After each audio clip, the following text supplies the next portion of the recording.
Yep. It's a crazy time. It's been a long time since somebody like you was around here. Been quite a while since I've given this tour. Probably wondering about that car. Why it just hovers there. It's old police car, obviously, and honestly, we don't know why that's happening. It doesn't make any sense. The lights have stayed running. It stayed hovered up in the air like that. But nobody's given it any fuel. It's not plugged into anything. We just don't know. But it's one of the fascinating things about being here. Look, it's not all fun and games, I gotta tell you right now, before we start walking around here. You may see some things that, that you won't be able to unsee. You ready for that? Welcome. Welcome to all of you.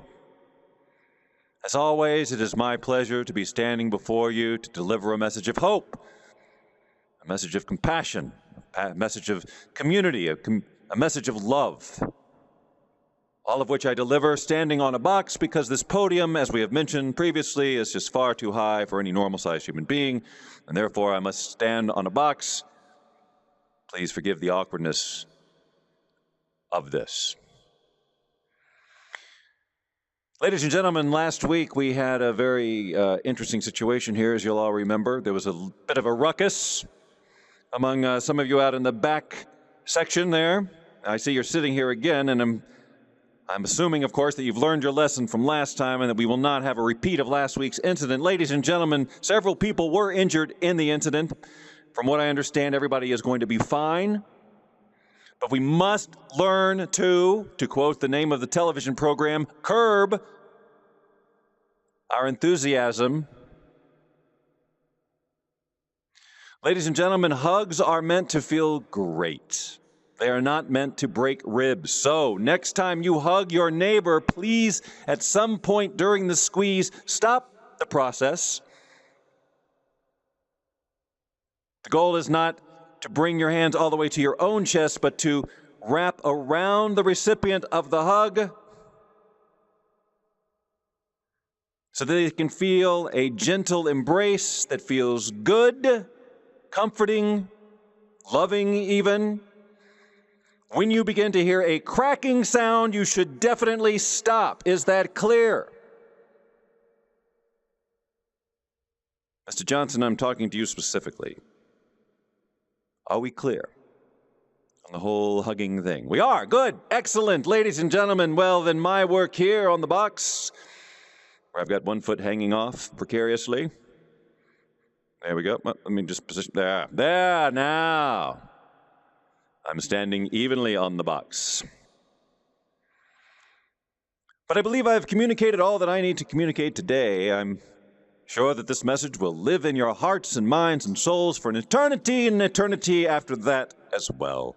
I want to thank you all again for coming, for bringing your guests and friends. Please leave your money on the floor.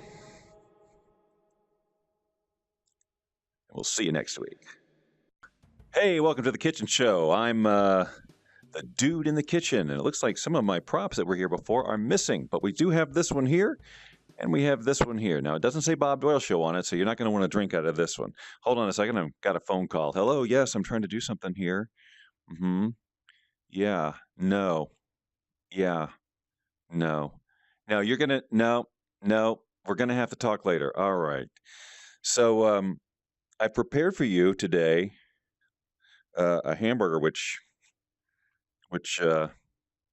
obviously looks delicious. I'm going to, I can't put it in my mouth because my hands won't reach my mouth. And that's something that I would like to change. So on the oven here, you see that we've got a plate and a cup ready to cook on the stovetop. And that's how this is going to work. Well, that's all the time we have for the cooking show right now. Thanks for being with us. We'll talk to you the next time. You're just in time for stories. I have a very interesting book today. It's called Melissa Goes Shopping at a Dangerous Mall. Let's begin.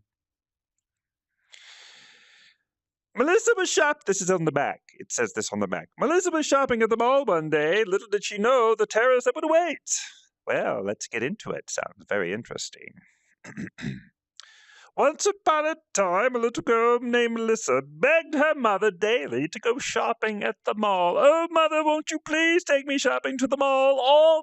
Simply all my friends are going, and if I don't go, I'll be the least cool kid in school. Well, that meant very little to Melissa's mother, who said, no, you may not go to the mall.